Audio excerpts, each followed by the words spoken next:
Hi అండి. అందరూ ఎలా ఉన్నారు? బాగున్నారా? నేను చాలా చాలా బాగున్నాను. మీరు ఎలా ఉన్నారో కామెంట్ సెక్షన్‌లో కామెంట్ చేసేయండి. ఈరోజు సండే స్పెషల్ మా ఇంట్లో బ్రేక్‌ఫాస్ట్ వచ్చి వడలండి. ఇంకా ఆంధ్ర సైడ్ అయితే గారెలంటారు. మన తెలంగాణ సైడ్ అయితే వడలంటారు. ఇంకా సండే కదా! స్పెషల్ బ్రేక్‌ఫాస్ట్ ఏదైనా ఉండాలని నార్మల్ ఉప్మాలు, పోహాలు కాకుండా ఈ వడలు పెట్టుకున్నాను. ఈ వడలు ఏంటి అంటే నేను చాలా ఈజీగా చేస్తానండి.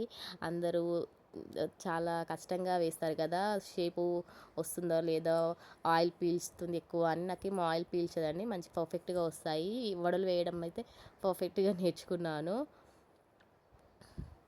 ఆయిల్ పీల్చకుండా మంచిగా కరెక్ట్ షేప్‌లో వేయడం అయితే నేర్చుకున్నాను. కానీ ఒక్కొక్కసారి ఏంటంటే ఈ వడలు పైకి చిల్లుతుందండి.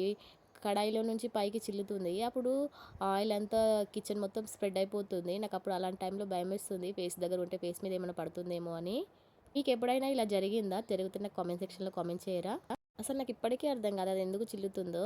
ఇంకా బ్రేక్‌ఫాస్ట్ అయితే బాగుందని చెప్పారు మా హస్బెండ్. యమ్మీగా టేస్టీగా ఇంకా బ్రేక్‌ఫాస్ట్ కంప్లీట్ చేసేస్తున్నారు. నా వీడియో చూసారు కదా! నచ్చినట్లయితే సబ్స్క్రైబ్ చేసుకోరు ప్లీజ్.